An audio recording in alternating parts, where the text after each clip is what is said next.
ትልቅ ዳዒዎች እነዚህ ናቸው። ሰው ወደ እስልምና እንዲመጣ የሚጋብዙት፣ እስልምና እንዲረዳ የሚጋብዙት ማናቸው? እያንቋሸሹ የሚነግሯቸው ናቸው። ለማንኛውም ከሚነግሯቸው መካከል አንደኛ ምንድነው? ሰሞኑን እንደዚህ አሁን ከተጠቀሙ መካከል ቁርአንን የጻፈው ማን ነው? ክርስቲያን ነው የጻፈው ቁርአንን ብለው ይነግራቸዋል። ያም ክርስቲያን ወደ ክርስትናው ተመልሷል ይላቸዋል። አይሻ አይደለ? አሁን ስለዚያ ሰውዬ ታሪክ ልንገራችሁ።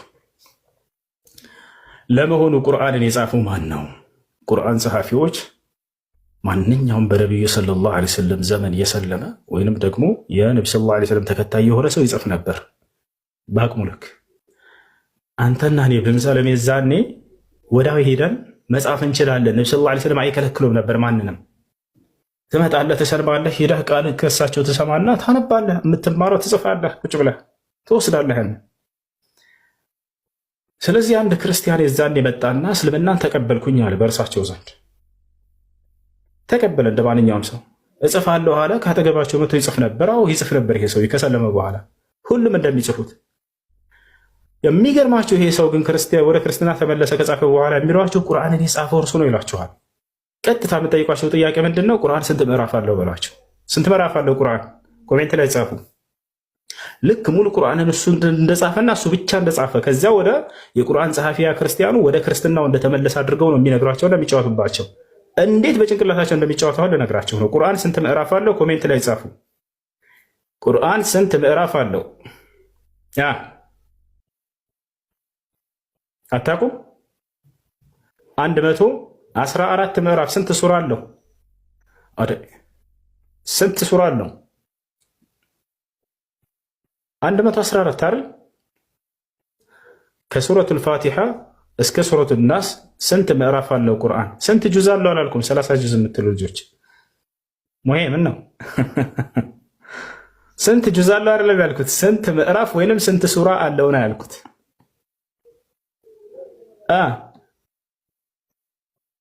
30 ምዕራፍ ላይ አይደለም። ጁዝ ብላችሁ ኑሮ ስንት ጁዝ ነው? 30 ጁዝ ነው። ቁርአን ስንት ምዕራፍ ወይንም ስንት ሱራ አለው? ረብ ፈጣሪ 3000 ምናምን ብላችሁ ጻፋችሁ።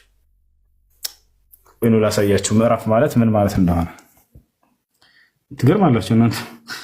ጉድ ተመልከቱ። እዚህ ቦታ ላይ ነው ላሳያችሁ። ምዕራፍ ብሎ ማለት ይሄ ነው። ያው እነዚህ ጋር ይታያችኋል። ቁርአን አለ። ስንት ምዕራፍ አለው ነው የተባላችሁት? ይታያችኋል። ምዕራፍ 1፣ ምዕራፍ 2፣ ምዕራፍ 3 አይደለ? ስለዚህ ስንት ምዕራፍ አለው? ተመልከቱ ክርስቲያን ልጆች በደንብ አዳምጡ እንዴት አድርገው እንደሚዋሽባቸው። እዚህ ቦታ ላይ ስንት ምዕራፍ አለ ማለት ነው? 114 ምዕራፍ አለ ከሱረቱል ፋቲሓ እስከ ሱረቱል ናስ ድረስ 114 ምዕራፍ አለ። አሁን ተረዳችሁ አይደለ?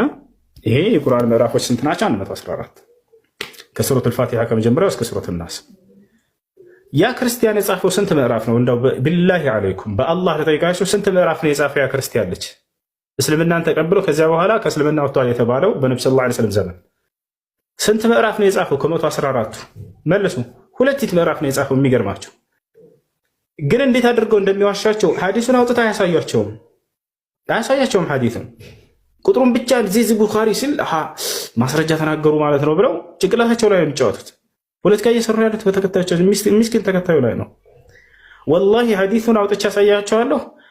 ሲቀራ የነበረው የሚያውቃትም 2 ምዕራፍ ነበረች። ከ114ቱ አስቡት 2 ምዕራፍ ሱረቱል በቀራ እና ሱራ አሊ ዒምራን 2 ስንት ምዕራፍ ነው ያለው? 114 112 ምዕራፍ አያውቅም ይሄ ሰው ያልጻፈብን። ሲጀመር 2 ምዕራፍ ነው የጻፈው። ግን እንዴት ብለው ነው የሚነግሯቸው? ቁርአንን የጻፈው ክርስቲያን ነው የሚሏቸው። ለ2 ምዕራፍ ነው የጻፈው። ወታች አላር ያ ሰውዬ ምን ሆነ ታዲያ? ሄደና ከእስልምና ወጣና ወደ ክርስቲያኖች ጋር ተመለሰ ታሪኩ። ከዛ በኋላ ያለው ነው ደግሞ በጣም አስደናቂ ተአምር በእርሱ ላይ የተከሰተው። ያን ሙሉ ታሪኩን ወላሂ ነግሯቸው እርግጠኛ ነኝ። ወደ ክርስትና ተመልሷል የምትለው ላይ ብቻ ያቆሙና ዝም ይላሉ። ስንት ምዕራፍ እንደጻፉም እዛው ሐዲስ ላይ እየተገለጸ አይነግሯቸውም፣ ይደብቋቸዋል። ሂደው እነሱም ቁጥሩን ይዘው እንደማያዩ ስለሚያውቁ ነው ይሄንን የሚዋሹባቸው። ሂደው እንደሚያረጋግጡ ቢያውቁማ ወላሂ ላዚም አይዋሻቸው ነበር። እንወረዳለን ስለሚሉ ማለት ነው። በገዛ ተከታዮቻችን እንወረዳለን ስለሚሉ ያንን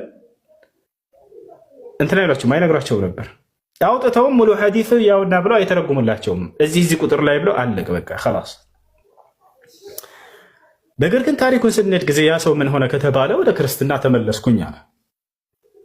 ሄድና ከክርስቲያኖች ጋር እኔ እኮ ለሙሐመድ ጻፍ ያለኝን ትቼ ያላለኝን እጽፍ ነበር ብሎ ተናገረ። ከዘበ ዐላ ረሱሊላህ በነቢ ሰለላሁ ዐለይሂ ወሰለም ላይ ዋሸ። ልክ አንድ ሰው ዛሬ ከእስልምና ወጥቶ ሙስሊሞች እኮ እንዲህ ናቸው እያለ እንደሚዋሸው በአደባባይ እያያቸው አይደል ይናገራል። ይሄ ሰው በነቢ ሰለላሁ ዐለይሂ ወሰለም ላይ እየዋሸ እያለ ምን ተከሰተ? እዚያው አላህ ሱብሓነሁ ወተዓላ ዋጋውን ሰጠው፣ ቀሰፈው፣ በመካከላቸው ሞተ። ፈማት ይላል ሐዲሱ ላይ አውጥቼ አሳያቸዋለሁ። ወዲያው እየተናገረ ሞተ። ይሄ ሰው ቦታቸዋል በእርሳቸው ላይ ያላሉትን በእርሳቸው ላይ ሲዋሽ ስለነበር ማለት ነው። አላህ ወዲያው ገደለው፣ ሞተ። ወዲያው ሞተና ይሄ ሰውዬ ምን ሆነ ከተባለ ቆፈሩት። ክርስቲያኖች ቆፍረውት ልክ አድረው ልክ በማለዳ ጠዋት ሲሄዱ ጊዜ ምድር ተፍተው አገኙ ይላል። ቦታቸዋል ከዚያ ምን አሉ እነዚያ ክርስቲያኖች? ሃዛ ፊዕሉ ሙሐመድን ወአስሓባ ለማ ሀረበ ሚንሁም ነብሹ ዐን ቀብሪሂ ወረመውሁ ብለው ተናገሩ። ይሄማ የሙሐመድና የተከታዮቹ ተንኮልና ሴራ ነው አሉ ክርስቲያኖች። ከእነርሱ በሸሸ ጊዜና ወደ ክርስትናው በተመለሰ ጊዜ ልጃችን ቀብሩን መጥተው በሌሊት ቆፍረው አውጥተው ጥለውት ነው ብለው ተናገሩ። ተመልከቱ፣ ዳግም ውሸት ሳያይ የሚናገር ብሎ ማለት ወላሂ የክርስቲያን ሰባኪዎች ናቸው። ቢያንስ አይተው አይናገሩ፣ አላዩም እኮ ይህ ሙሐመድና የተከታዮች ናቸው በቃ ብለው ልክ የዛንም ሲዋሹ እንደነበሩ ዛንም ያዋሻቸዋል። ከዚያ በኋላ ምን ሆነ ከተባለ አይ በቃ እንቅበረው ሌላ ቦታ አሉና እነዚያው ክርስቲያኖች ቆፈሩ። ከመጀመሪያው አርቀው ወደ ውስጥ ማለት ነው ቆፈሩና ምን ያደረጉ? ቀበሩት። አሁንም ሄዱ። ሌሊቱ ሲነጋና በማለዳ ሲመጡ ጊዜ አሁንም ምድር ተፍተው አገኙ። አሁንም እንደለመዱት ይሄማ የሙሐመድና የተከታዮች ስራ ነው፣ ከሃይማኖታቸው በሸሸ ጊዜና ወደኛ በመጣ ጊዜ በክርስትናው ቀብሩን ቆፍረው አውጥተውት ነው አሉ። ችግር የለውም አሉና ለሶስተኛ ቀን ከመጀመሪያውና ከሚቀጥለው ቀን በበለጠ መልኩ በጣም አርቀው ቆፍረው ቀበሩት። አሁንም ለሶስተኛው ቀን በመጡ ጊዜ በማለዳ ሲመጡ ጊዜ ምድር ተፍተው አገኘ ሆነ። በዚያን ጊዜም ይላል ሐዲሱ ላይ ብትጨርሱት ይህ ከሰው እንዳልሆነ ማወቁም ይላል ከአምላክ የሆነ መቅሰፍትና ቅጣት እንደሆነም ተረዷል። ከዚያ ምን አደረጉ? በቃ ይሄ ከሰው አይደለምና ብለው ከአምላክ ነውና ብለው ጥለውት ሄዱ። አስክሬኑን ሜዳ ላይ ይላል ይወዛቸዋል። የአሞራ አራት ሆኖ ቆየ፣ በዛው አይናቸው እያየ ማለት ነው። ይህ በነቢዩ ሰለላሁ ዐለይሂ ወሰለም ላይ በዋሸው ቅጣት ምክንያት የተሰጠው ዋጋ ነበር። ምን ብሎ? ያላለኝን ስጽፍለት የነበርኩት እኔ ነኝ ብሎ ተናግሮ ወዲያው አይናቸው እያየ ቀሰፈው። አይናቸው እያየም አስክሬኑን ምድር እንድትተፋ አደረገላቸው ይወዛቸዋል። እና ያ ሰው እንደው የጻፈው ስንት ምዕራፍ ነው? 2 ምዕራፍ ነበረ። ግን ምንድን ነው የሚሏቸው? ቁርአንን የጻፈው ክርስቲያን ነው የሚሏቸው። ስንት ምዕራፍ እንደቀራና እንደጻፈ ወላሂ አሁን ሐዲሱን አውጥቼ ላሳያቸው እንዴት እንደሚዋሻቸው ማለት ነው። 2 ምዕራፍ ነበረች ከ114 2 ምዕራፍ። ግን ምንድን ነው የሚሏቸው? ቁርአንን የጻፈው ክርስቲያን ወደ ክርስትና እኮ ተመልሷል ይሏቸዋል። በነቢዩ ሙሐመድ ሰለላሁ ዐለይሂ ወሰለም የጻፈው ሰው ተመልሷል። ተመልከቱ፣ ሐዲሱን ላሳያቸው። ተኽሪጅ ሐዲስ